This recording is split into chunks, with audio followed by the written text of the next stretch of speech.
You're listening to The Coffee Hour. I'm Sarah Golseth. I'm Andy Bates. Mics are a little hot there. Yeah, that's all right. It's Wednesday. I don't know what the date is, though.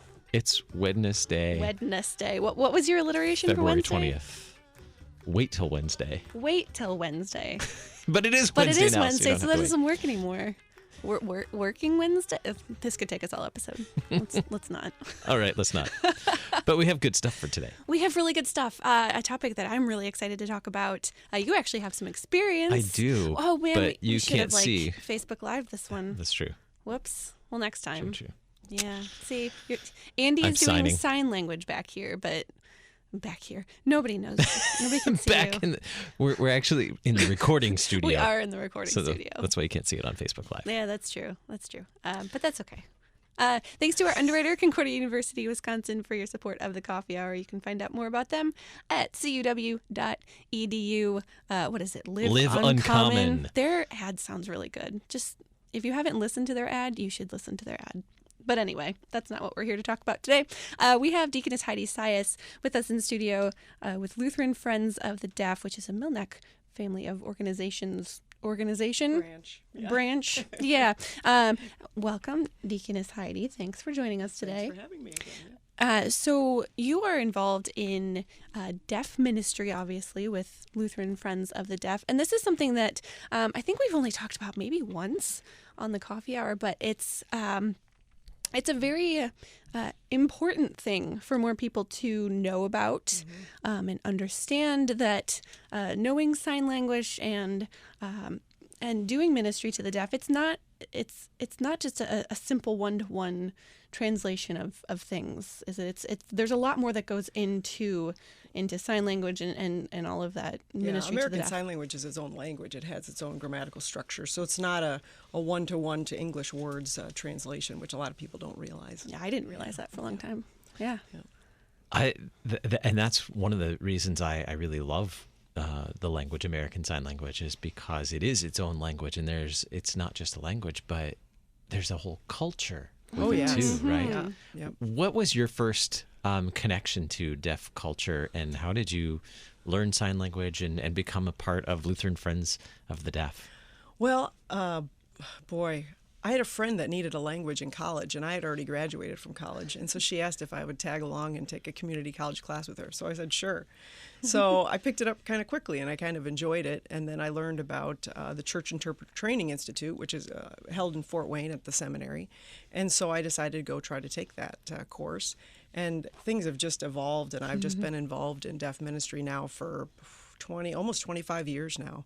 Wow. And so I just kind of had a passion for bringing the gospel to deaf people, and there's such a need for that. And then Lutheran Friends of the Deaf, back when I was at CITI, I met Pastor Tom Dunseth, and so we've been working together for a long time through one of his other organizations in Michigan, and then he started working for Lutheran Friends of the Deaf and convinced them to bring me on as a deaconess intern. So we're a good team. We've worked together for many years. So. As you learned more about the language, learned the culture, and then got involved in CITI, Church Interpreter Training Institute. Yeah. Tell me about your first time at CITI, because you learned American Sign Language at a community college in a secular setting, and now you're going into Church Interpreter Training Institute. And we were talking about deaf culture being one thing, but now you're adding to that culture the church element as well. Was there a difference when you stepped into CITI from your language experience at the community college? Yeah, it's a huge difference. They never, in interpreter programs, they don't teach anything about church signs. They might teach a God, and that's about it. And there's even such a unique signs for the Lutheran Church, even from other Christian denominations. And so to learn all of those and to learn how that all works, to interpret as a team in a church setting, or all kinds of stuff. So it was very intimidating, especially because it was a 4-week program when I attended way back then, and so you're just immersed in it, and it was pretty awesome. And the more advanced students would help the beginner students. In fact, one of the advanced students at that time when I was a beginner, she's one of the teachers for CITI now, so we're working together again, and she was a good mentor for me back then, and she is still now. She's a nationally certified interpreter, so she's really good. So yeah. Talking about being immersed in church culture, when you're doing interpreting during a service or during, I don't know, a lecture or something, when you would have to use theological language or theological words and phrases, what is that like? Or do you have a story or something from a time when it was really a great experience, seeing people really understand what you were sharing with them? Yeah, I mean, there's a couple different interesting stories from interpreting. I mean, I remember when I first started interpreting in front of the congregation, my legs would just shake. I was so scared. And so I learned before I would interpret, I would just sit in the pew and say a prayer and remind myself, why I'm doing this. I'm doing this to bring God's gospel to deaf people. And that really settled me down. And then, you just get a lot of people that would come talk to you afterwards. And it's kind of funny, you have to take some of it with a grain of salt, because you'll have hearing people come up to you and tell you what a great job you did, and they have no idea what you did. They don't know sign language. That was so beautiful. So you just, that was wonderful. you just thank them, of course. And, but the deaf people they're so patient. They're just so thankful when people want to learn their language and want to be a part of their language. And they're also very honest with critique. So if you've done something wrong, they will be happy to tell you what you did wrong so that you can do it right next time. And they're very kind about it. But the culture is just a very blunt culture. So they'll tell you if you did something. But there's no guessing, Right. no guessing about whether I did something right or wrong. I appreciate the honesty in deaf culture. Yeah, me too. Yes, I like it a lot. Yeah, and so helpful. And that's why now the projects that we're working on, it's so important that we have deaf involvement. So the meeting we just had in January in Austin, the whole meeting was completely in sign language because they were all deaf with the exception of Pastor Dunseth and I. And so the whole meeting is in sign language. And, it's important to get the deaf people involved and to be leaders. And, why should the hearing people be translating all this stuff into sign language? It's their language. And so, we work together because we have the theological training and they have the linguistic training. And so it's just a good match. And so that's why we're trying to really do some of these liturgical texts that are static texts and trying to translate them in an ASL, and into the language of ASL. What are some obstacles to the deaf being a part of our congregations or for ministry reaching the deaf? What are the obstacles? I know the statistics back in the 90s were pretty. Yeah, they still kind of use those terrifying, same statistics. 95 to 98% of deaf people are unchurched. And wow. So it's a huge mission field. And, they can't just go walk into a church and just go worship like we can. We take that for granted. They can't do that. A lot of churches really try to help them in terms of, somebody can point along in the hymnal what's going on. They can hand them a copy of the sermon.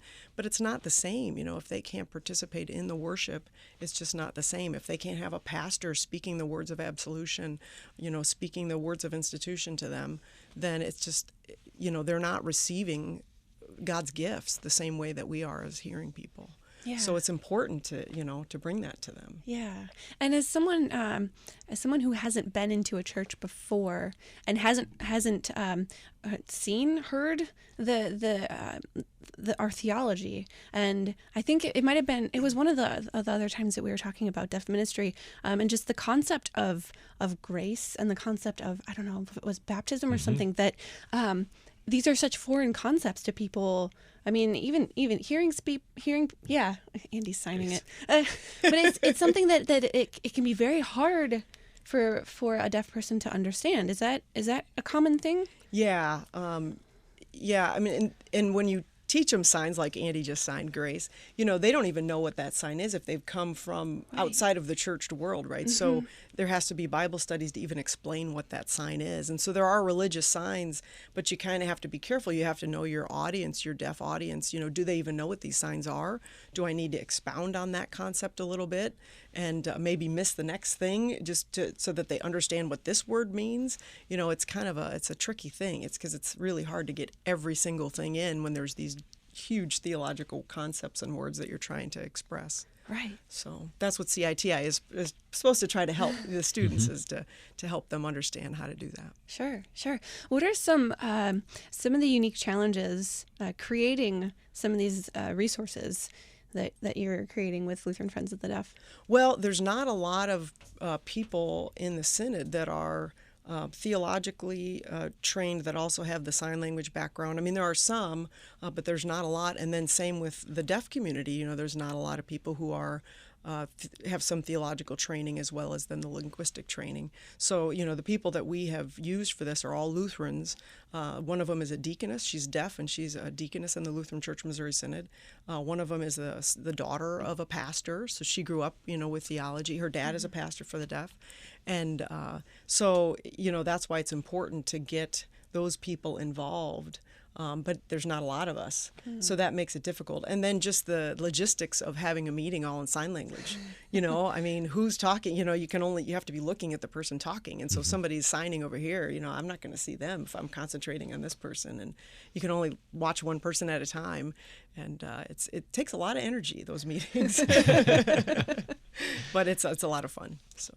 Good. Well, what are some of the materials that are currently available, whether to individuals or congregations, in either starting or supporting deaf ministry in their local congregation? Yeah, so we have on our website, we have some of these resources. We have Bible storybooks for children and for schools, and people use them for Sunday schools, that kind of thing.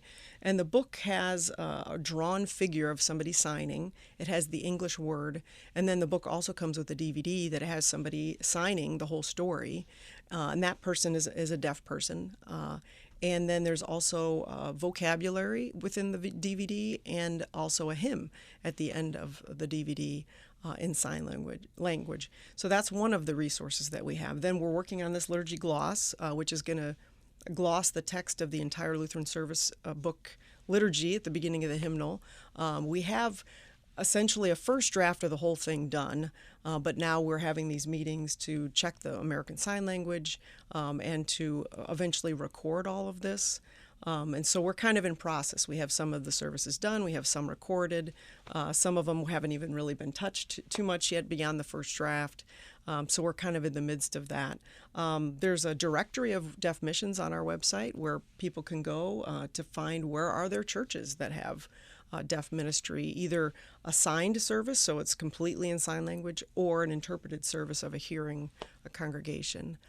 So those are on our website. We have different videos on our website with the catechism and devotions.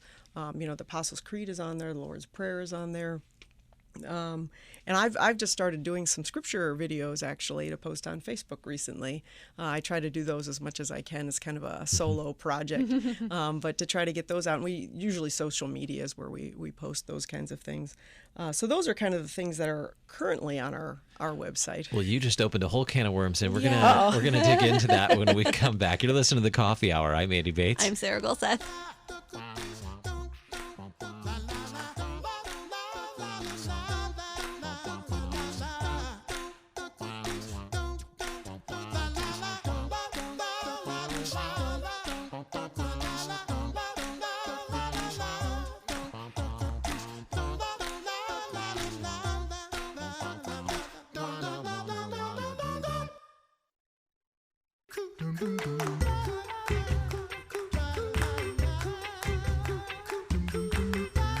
Welcome back to the Coffee Hour. I'm Andy Bates. I'm Sarah Gulseth. We are talking with our friend Deaconess Heidi Sias of Lutheran Friends of the Deaf. And just a little bit ago, Heidi, you mentioned a plethora of resources available from Lutheran Friends of the Deaf. Mm-hmm. But one of them you mentioned was a gloss of the liturgy.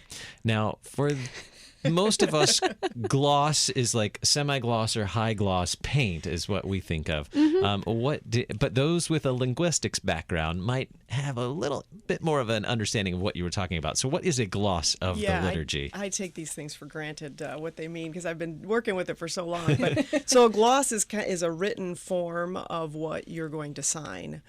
So you have the English text there, and then you have English words for the most part, although there are also different what they call classifiers. So there's symbols that show kind of what you should be signing. They might use arrows. They might use things about facial expressions. There's different things that you put on the gloss to show what your face should be doing, because that's a very important part of the language. So it's a written form.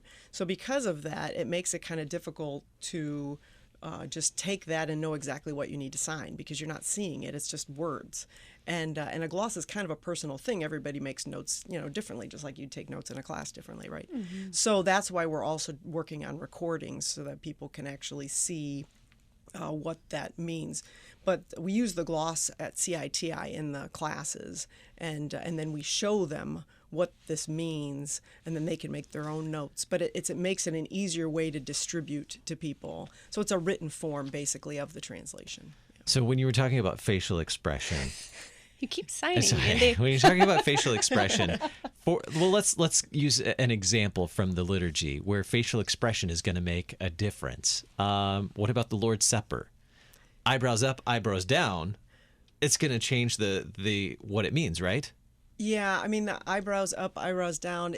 Eyebrows up is like a yes or no question. Eyebrows down is a WH question. Eyebrows up can also tell you what the topic is, and then you're going to now comment on that topic. So there's rhetorical questions. There's all different kinds of facial expression things that are very important for the language. Yeah. So that can really just change the whole meaning of something, just facial expression alone. Yeah, and just having a blank facial expression is not good either, So that's why a gloss can be kind of a hindrance, because you're so focused on the gloss that you're not thinking about what you should be doing. You're just reading the gloss and trying to get the signs out. So we try to encourage people, the gloss is good for training, but especially for the liturgy, when it's a static text, you should be learning this, from memory, and eventually you get rid of the gloss. So you don't need it anymore. So eye contact is also very important in that language. So you should be having eye contact with the people in the congregation.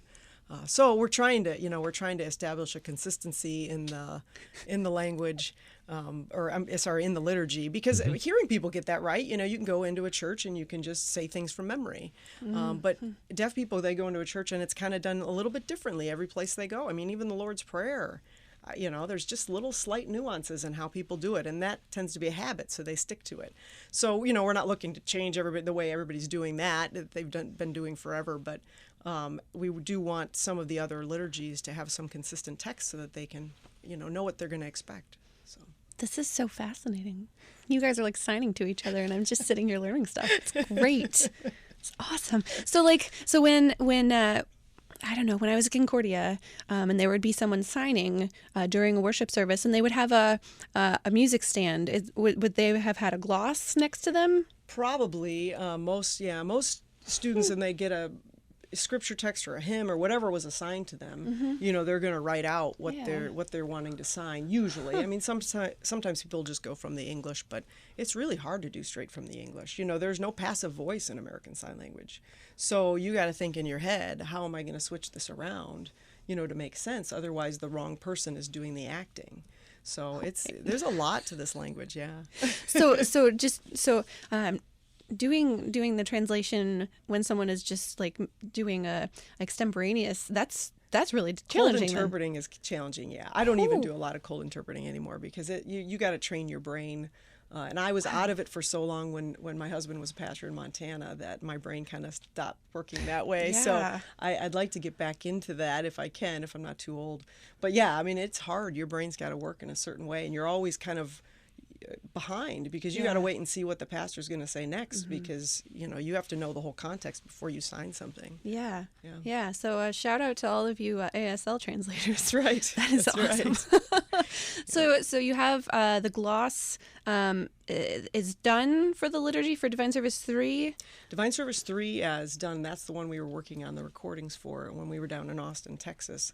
And it was kind of a neat setup because so we had monitors that we were watching. The person signing is the deaconess that is deaf. And so we were watching the monitor where she was signing. We had the cameraman, who was also a deaf, he was president of the congregation of the deaf church down there. And then she was signing, and she was watching 2 monitors because she didn't want to be looking at a gloss. She wanted to be having eye contact with the camera. So she signed, she recorded herself signing, and then they put that up on monitors so she could watch herself signing and copy it. Because you can't possibly like memorize as much stuff as we had her signing. And so it was really a cool setup. I was really impressed. They've done it in the past. They've done it kind of with cue cards with a gloss. But she didn't want to be trying to focus on that. She wanted to focus on, the signs. And so it worked out really well, but it took a lot of monitors. Lots of screens everywhere. That's right. So working on the liturgy, and then you mentioned a whole plethora of other resources. What is the website you mentioned earlier that these resources are on? It's really easy, LutheranFriendsOfTheDeaf.org. So, yeah, it's real easy. We have information about the Church Interpreter Training Institute there, which will be this summer, June 13 to 16 in Fort Wayne. We're also trying to start doing those regionally. The Bible storybooks are there. The directory is there. There's videos there, which we're trying to add more and more videos. Eventually, we'd like to get a religious sign dictionary because so many of the Lutheran signs are unique.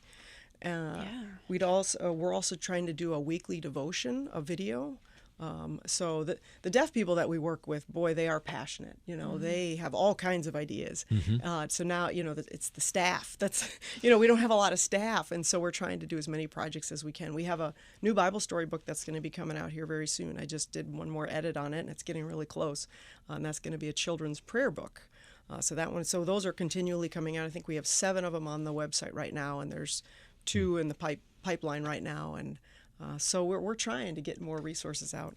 You mentioned Church Interpreter Training Institute coming up this summer at Concordia Theological Seminary in Fort Wayne, and maybe some regional ones as well.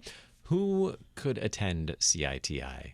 Who's a good candidate for that? Anyone can attend CITI. We take anywhere from somebody who's a beginner that doesn't really know sign language at all. We actually have a deaf teacher for that class. My first teacher in ASL was deaf, and he was excellent. It's the best person to learn from. And then we had all the way up to a certified interpreter last year, So we really try to gauge, and make it for each person what their needs are, So someone who's a certified interpreter, she really needs help with how do you translate theology? How do you translate scripture? How do you translate, worship? Those kinds of things. And so we really try to tailor it to the unique needs. What do people come out of the CITI knowing, or what are kind of some of the things that people can learn? We do religious signs. We teach a lot of the Lutheran signs. We teach the signing, the liturgy, interpreting scripture, interpreting sermons. We even do some linguistic things to really see, are you doing more signed English or are you doing more American Sign Language? And so, they'll do different stories in that where they have to interpret stories and really try to work on their body language, their facial expression. We also have a class just on that, taught by a professor at Concordia Ann Arbor, where he teaches body language and facial expression to really get those parts, because it's so important to the language. You can't just use your hands, and so I'm trying to think what other classes and then we always have a Bible study. We start the day with a Bible study so that they can, because really they're theologians. They have to be theologians to be able to interpret it, right? And so each year we have a professor from the seminary teach a Bible study. This year it's going to be Dr. Fikencher. Wow. So, yeah. Man, I want to go now. One more thing. Well, I don't know about one more. Another thing that I want to touch on is the printed materials. That's something that I just hadn't realized would be something necessary because it's a book, but it's you still have to have the translation in it for to understand what's actually happening. Yeah, do you mean are you talking about the gloss or no the Bible storybooks? The Bible storybooks. Yeah. That's really good for kids, and we also had the pictures that are drawn in there were drawn just for our books. So yeah, you have a lot of different things in there, and you can use it anywhere from, someone who doesn't really understand English and English is their second language, to, kids. I mean, it covers kind of the whole gamut, and we have all different kinds of stories: Christmas, Easter, Noah, Moses. There's you can go look on the website, but there's 7 of them there. Yeah, that's really cool. Do you find yourself, as you've learned to interpret, just really being more of a storyteller when, even when just reading children's books and things like that, you find yourself like a little bit, facial expression, even just reading, all out in English. And the sign language. Yes. I find myself, especially coming off a meeting like we had in Austin, I'll come home and I'll be signing to John and he's like, okay, yeah, I don't get that, but okay. He's starting to understand more. I keep trying to convince him how important it would be to be able to sign together, because you can talk across the room, There are some fantastic sign language programs here in St. Louis. Yep. You could study. Yep. Well, we're out of time. Deaconess Heidi Sias with Lutheran Friends of the Deaf, a Mill Neck organization, and the website again, Lutheran Friends of the Deaf. LutheranFriendsOfTheDeaf.org. Very good. Easy enough. Lots of resources there. Thank you so much for being our guest on the Coffee Hour. Thanks for having me here.